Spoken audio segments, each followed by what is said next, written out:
Olá pessoal, tudo bem? Hoje eu vim aqui conversar com vocês sobre o momento da decisão de colocar um idoso numa, num lar geriátrico.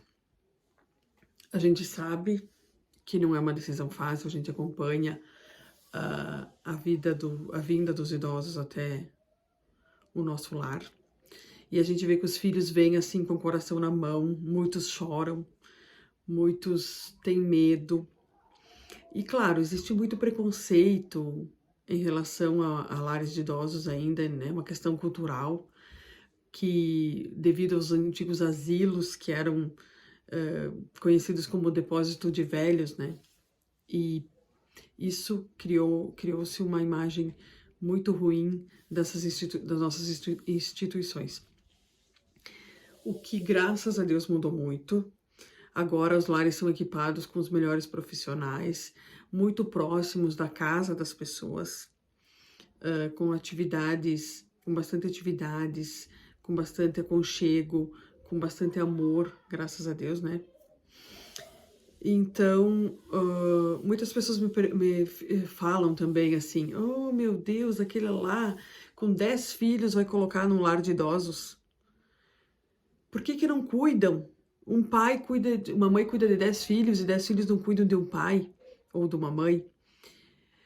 Gente, em 80% dos casos, os filhos cuidam um tempo. Tentam de tudo. Só que o que a gente percebe com o passar do tempo? Que esses filhos acabam ficando doentes. Acabam ficando com dores nas costas por ter que carregá-los. A parte psicológica também é bastante afetada porque o idoso muitas vezes é acamado, a pessoa não consegue sair de casa, não consegue ter uma vida social em função do idoso que está em casa. Eu tenho quase certeza de que a maioria das pessoas tenta cuidar em casa. Em último caso, é escolhida uma instituição especializada para colocá-los. Então, assim, a gente tem que cuidar muito quando a gente fala isso. Cuidar muito o julgamento que a gente faz das outras pessoas. Porque não é verdade. Com certeza foi tentado de tudo antes de colocar num lar de idosos. Cuidadores em casa, filhos cuidando, se revezando, finais de semana, enfim, tudo. Só que chega um momento que a família começa a adoecer. A gente percebe muito isso. A família acaba adoecendo em função de não querer abrir mão de cuidar da própria família, do próprio pai, da própria mãe. E isso não é errado, é do ser humano isso. Eu tenho um exemplo bem próximo que a minha mãe cuidou da minha avó. E no momento que a gente decidiu abrir o lar, foi por causa da minha avó. Eu conto essa história outro dia sobre como foi a abertura do lar, que foi uma coisa uma decisão assim importante, e foi em função da minha avó, que infelizmente faleceu no passado, mas assim, a minha mãe cuidava dela. Chegou um momento que a gente foi visitá-la e o meu pai estava colocando a roupa da minha mãe, que a minha mãe não conseguia se abaixar, de tanta dor nas costas, por estar cuidando da avó, mas não queriam abrir mão disso. Tanto que minha mãe entrou praticamente em depressão quando minha avó foi pro lar, por ela não conseguir cuidar, por ela não ter a companhia dela, porque para ela mesmo ela tendo Alzheimer e não reconhecendo e não era uma companhia para ela. Então eu gostaria que as pessoas, antes de falar, de julgar, se colocassem no lugar dessas pessoas. Não é fácil tomar essa decisão. Eu vejo a maioria das pessoas que vão lá pro lar, que vão levar seu vovô, sua vovó, que eles sofrem muito com isso. Mas quando eles chegaram a esse ponto, é porque não tem outra alternativa. É muito difícil, mas é uma decisão acertada.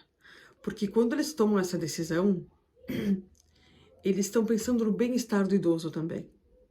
Que vão ter pessoas especializadas cuidando dele, que vão ter atividades direcionadas a ele, que em casa não teriam, como fisioterapia, como as próprias recreações, psicólogo. Até as psicólogas conversam até com os familiares quando vêm trazer e dão todo o suporte. Então, não vai ficar lá abandonado. E graças a Deus também, a maioria dos filhos, a grande maioria, visita seus pais com frequência. Cuida, não vai abandonar ele lá. Buscam eles para levar para casa no final de semana, para almoçar, jantar fora, as visitas são frequentes, levam os agrados lá pro pai ou para a mãe, o que é muito importante. Quando que tem que tomar essa decisão, então, de levar no lar de idosos? Quando o idoso se torna um risco para ele e para as outras pessoas. Risco de queda, risco o mais comum é eles deixarem o gás aberto sem acender o fogão a gás, por exemplo, é muito comum. Cair no banheiro é muito comum, fraturar um osso, né? O que corresponde a uma boa porcentagem de falecimento de idosos, são essas quedas em casa.